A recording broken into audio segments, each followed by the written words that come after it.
Hello everyone, welcome to our channel. आज मैं आपके साथ शेयर कर रही हूँ 4 टक्स ब्लाउज़ की कटिंग के वीडियो। 4 टक्स बेल्ट ब्लाउज़ की कटिंग यहाँ पे मैं 1 मीटर अस्तर में से ही कर रही हूँ। यहाँ पे मैंने 1 मीटर अस्तर लिया हुआ है और साड़ी में से पीस को इस तरह से कटिंग कर दिया है। अब यहाँ पे अस्तर को हम इस तरह से ओपन कर लेंगे।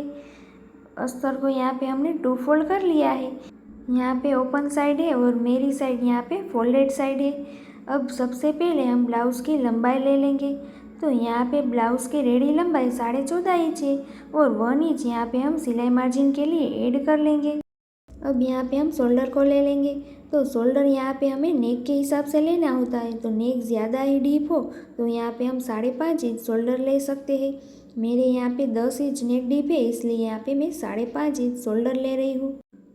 अब इसी मार्क के नीचे से यहाँ पे हम आर्म होल का मार्किंग कर लेंगे। तो आर्म होल यहाँ पे मैं 5.25 इंच ले रही हूँ। तो 5.25 इंच तक इस तरह से लाइन ड्रॉ कर लेंगे। अब इसी लाइन के पास से हमें चेस्ट का मार्किंग कर लेना है। तो यहाँ पे हमें चेस्ट जितने हो उसको हमें 4 पार्ट में डिवाइड कर देना है। मेरे यहाँ पे 40 इंच चेस्ट है, तो उसको 4 से डिवाइड करेंगे तो 10 इंच आएगा। 10 इंच पर इस तरह से मार्क कर लेंगे। अब यहाँ पे हम कमर का मार्किंग कर लेंगे। तो कमर में भी यहाँ पे हमारी जितनी कमर हो उसको हमें 4 में डिवाइड कर देना है। तो यहाँ पे मेरी 36 इंच की कमर है, तो उससे 4 से डिवाइड करते हुए यहाँ पे 9 इंच आएगा। 9 इंच पे मार्क कर लेंगे और 1 इंच यहाँ पे हमें टक्स के लिए ऐड करके इस लाइन को जॉइंट कर लेना है। अब यहाँ पे हमें 2 इंच एक्स्ट्रा ऐड कर लेना है सिलाई मार्जिन के लिए। इस तरह से 2 इंच पे मार्क करके दोनों मार्क को जॉइंट कर लेंगे। यहाँ पे हम आर्म होल की मार्किंग कर लेंगे। तो बैक पार्ट में हमें 1.5 इंच पर मार्क करके आर्म होल की गोलाई देनी होती है। तो इस तरह से हम आर्म होल की गोलाई दे देंगे। अब यहाँ पे नेक की चौड़ाई ले लेंगे। तो नेक की चौड़ाई मैं यहाँ पे 2 इंच रख रही हूँ और नेक डीप यहाँ पे हम 10 इंच लेंगे। तो 10 इंच पर इस तरह से मार्क कर लेंगे और नीचे के हिस्से में नेक की चौड़ाई यहाँ पे मैं 3 इंच ले रही हूँ। तो 3 इंच तक इस तरह से स्ट्रेट लाइन ड्रॉ कर लेंगे। अब इस दोनों मार्क को मिला लेंगे। अब यहाँ पे नेक का शेप ड्रॉ कर लेंगे। मैं यहाँ पे राउंड शेप ही ड्रॉ कर रही हूँ। देखिए, इस तरह से हमारी बैक पार्ट में इतनी ही मार्किंग करनी होती है। सबसे पहले हमें लंबाई को ले लेना, फिर शोल्डर को लेंगे, फिर आर्म होल, फिर चेस्ट का मार्किंग, फिर वेस्ट का मार्किंग। यहाँ पे 2 इंच एक्स्ट्रा ऐड कर लेना है। फिर नेक की मार्किंग करके हमें बैक पार्ट को कटिंग कर लेना है। कोई भी पैटर्न हो ब्लाउज़ की, उसमें बैक पार्ट सेम ही रहता है।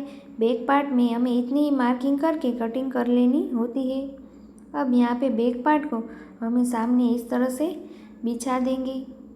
यहाँ पे आधा इंच इस तरह से मार्क करके स्ट्रेट लाइन ड्रॉ कर लेंगे हुकाई पट्टी के लिए।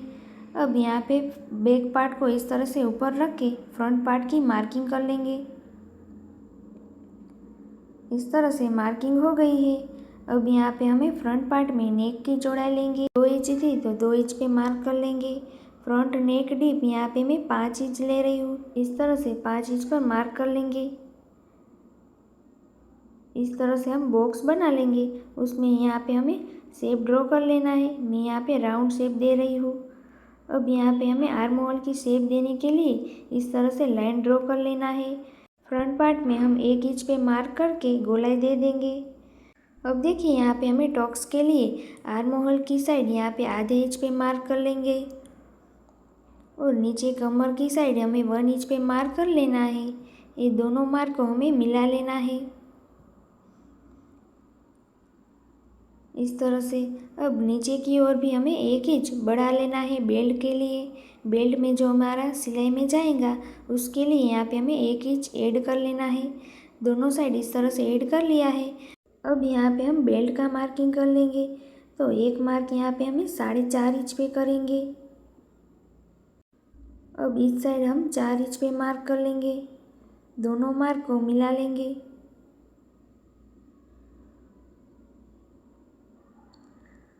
अब इस लाइन के ऊपर यहाँ पे हम आधे इंच पे मार्क कर लेंगे और बेल्ट का जो शेप होता है उसको इस तरह से हम ड्रॉ कर लेंगे।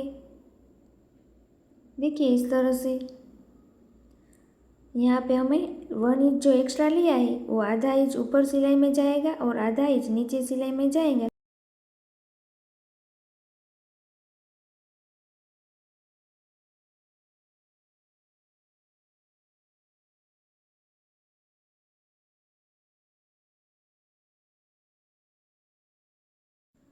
अब इस साइड से हम 4 इंच पे एक मार्क कर लेंगे। ये हमारा जो मेन टक्स होता है उसका मार्क है। इसकी दोनों साइड हमें 1-1 इंच मार्क इस तरह से कर लेंगे। अब यहाँ पे हम टक्स की लंबाई ले लेंगे। तो यहाँ पे टक्स की लंबाई हमें 2.5 इंच रखनी है। दोनों 1 इंच का मार्क किया है उसको हम इस तरह से मिला लेंगे। देखिए ये हमारा मेन टक्स का पॉइंट है। अब इसी पॉइंट से हमें बाकी के जो 3 टक्स है उसकी मार्किंग कर लेनी है। यहाँ से हम 2.25 इंच पे मार्क कर लेंगे। तीनों मार्क यहाँ पे हमें 2.25 इंच पे ही मार्क कर लेना है।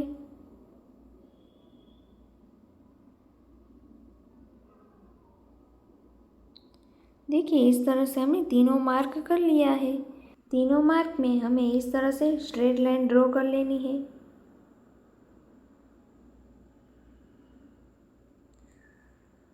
इस तरह से अब यहाँ पे हमें दोनों साइड इस तरह से हमें सिलाई लगा लेनी है। हमने जो मार्क किया है उतने तक ही हमें सिलाई लगानी है। देखिए इतने में ही यहाँ पे हमें 2 इंच का टक्स ले लेना है। अब यहाँ पे हमें बेल्ट को भी इस तरह से कटिंग कर लेना है। इस तरह से फ्रंट पार्ट की कटिंग हो गई है। अब यहाँ पे हम बैक पार्ट में नेक की कटिंग कर लेंगे। नेक भी कटिंग हो गया है। अब यहाँ पे हम स्लीव की कटिंग कर लेंगे। 1 मीटर में से जो हमारा फैब्रिक बचा है उसमें हम स्लीव की कटिंग करेंगे। देखिए इस तरह से पूरा फोल्ड करेंगे तो हमारी स्लीव की चौड़ाई कम पड़ेगी, इसलिए हमें इस तरह से ही फोल्ड कर लेना है। अब यहाँ पे हमें बैक पार्ट को ले लेना है। उसको हमें शोल्डर में सिलाई जितना फैब्रिक इस तरह से बाहर की ओर रख लेंगे। यहाँ पे स्लीव की चौड़ाई इस तरह से नाप लेंगे। अब यहाँ पे इसको कटिंग करके यहाँ पे हम 2 पीस अटैच कर लेंगे। देखिए इस तरह से मैंने पीस को कटिंग कर लिया है।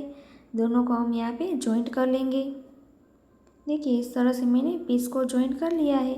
अब यहाँ पे दोनों की सही साइड मिला कर इस तरह से 4 फोल्ड कर लेंगे। देखिए यहाँ पे जो फैब्रिक कम पड़ा है उसको हम इस तरह से ऊपर की ओर रख लेंगे। अब यहाँ पे हम स्लीव की लेंथ ले लेंगे। तो रेडी लेंथ 10 इंच है। 1 इंच सिलाई मार्जिन के लिए ऐड कर लेना है और स्लीव की चौड़ाई यहाँ पे 9.5 इंच है। अब यहाँ पे ओपन साइड से हमें 3 इंच पे मार्क कर लेना है। यहाँ पे जो हमारा फैब्रिक कम पड़ रहा है उसको हमें वैसे ही कटिंग कर लेना है। अब अंदर की ओर यहाँ पे हमें 2.5 इंच पे मार्क कर लेंगे। इस तरह से स्ट्रेट लाइन ड्रॉ कर लेंगे। अब यहाँ पे हम स्लीव का शेप ड्रॉ कर लेंगे।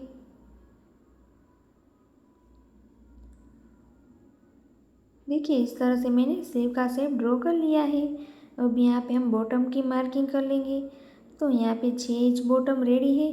2 इंच सिलाई मार्जिन के लिए ऐड करके इस दोनों मार्क को हमें जॉइंट कर लेना है।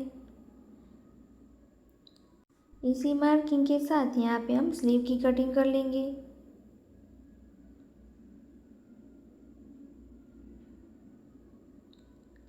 बीच में यहाँ पे कट लगा लेंगे। इस तरह से स्लीव का भी कटिंग हो गया है। अब हम पीस में भी ब्लाउज़ का कटिंग कर लेंगे। तो यहाँ पे देखिए इस तरह से हमें पीस को 2 फोल्ड कर लेना है। देखिए यहाँ पे ओपन साइड है और यहाँ पे फोल्डेड साइड है। फोल्डेड साइड से हमें यहाँ पे बैक पार्ट को इस तरह से रख लेना है। अब यहाँ पे हमें इस तरह से फ्रंट पार्ट को भी रख लेना है।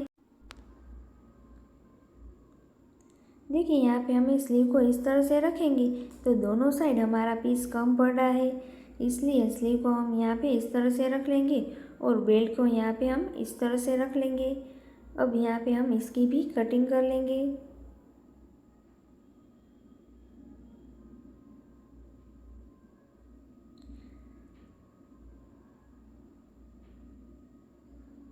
देखिए इस तरह से अभी यहाँ पे हम एक्स्ट्रा फैब्रिक को ही कटिंग कर रहे हैं।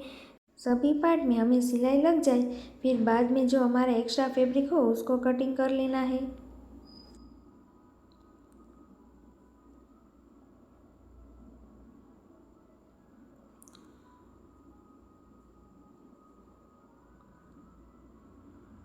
इस तरह से हमारी पीस में भी ब्लाउज़ की कटिंग हो गई है।